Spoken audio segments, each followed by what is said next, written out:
ありがとうございます。茨城絵本の寺子屋です。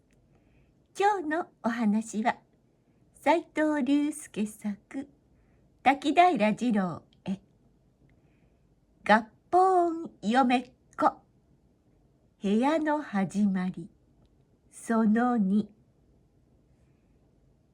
一村越えて、途中の山に差し掛かると、ちょうど庄屋様のお嬢様の嫁入り行列が休んでいるのと行き合った。喉が渇いた人足たちが、山道の脇に自然に生えている梨の木がたわわに実をつけているのを落とそうと、石やら木切れやらを投げ上げて、笑いさざめいているのもにぎやかだった。ところが、梨の実は一つも落ちなかった。馬の上で泣いている嫁子に、手綱を引く勘太が嘆いて声をかけた。なあお前、見ろ、庄山様んとこの花嫁行列だ。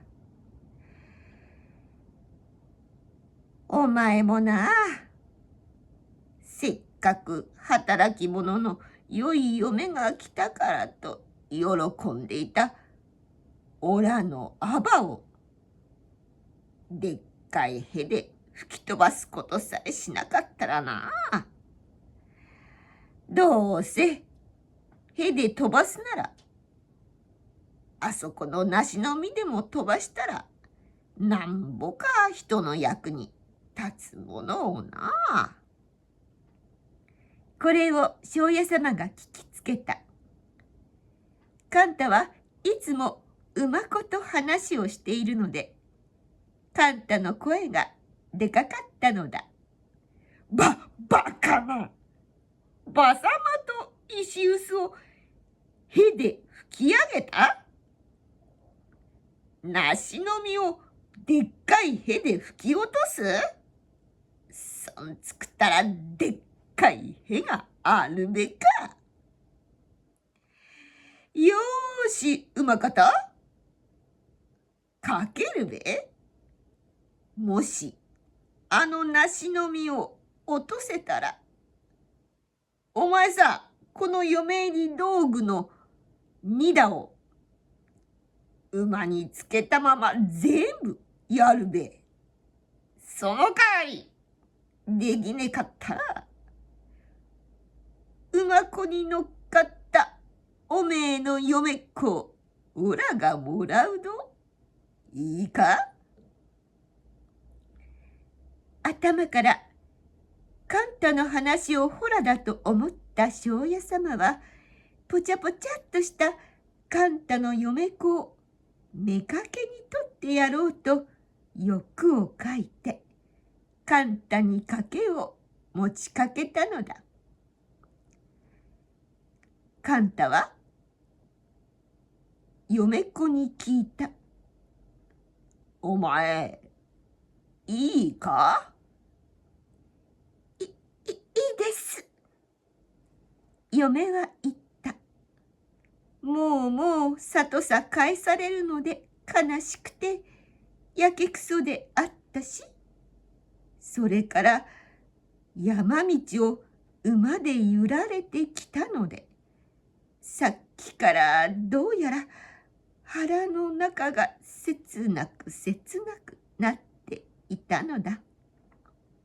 さあお前方、どーっと後ろさ下がってろ。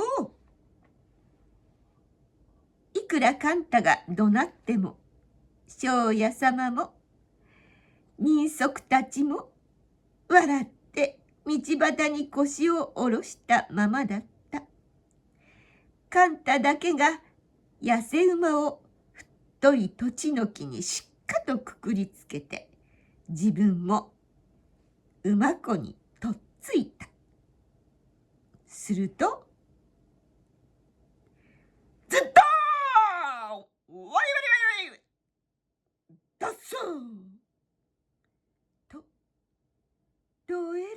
音がして、音はウォンウォンと谷々を渡った。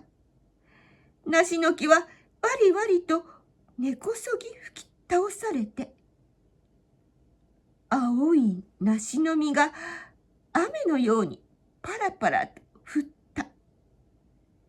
庄屋様もお嬢様も人足たちもしたたか道端に叩きつけられて、腰を打つやら腕をくじくやら。さて、賭け事の約束は首を取られても果たさねばならない。仕方がないから、庄屋様は長持ちの2だ、7だ、タンスの2だ、7だ、米の2だ、7だ、3、7、21を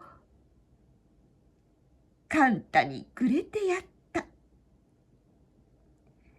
その行列の先頭に、へこき嫁っ子ならぬ宝嫁っ子を乗せた痩せ馬の手綱を取って、カンタは意気揚々と山を越えて我があばら屋へ引っ返した。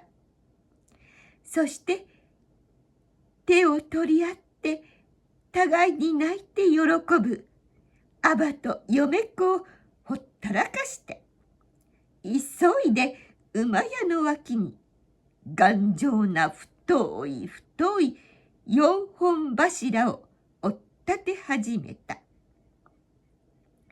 今度嫁っ子が切なくなったら、ここで存分にさっぱりへをできる場所を作ってやろうというのだ。さてさて、こいつが部屋の始まり。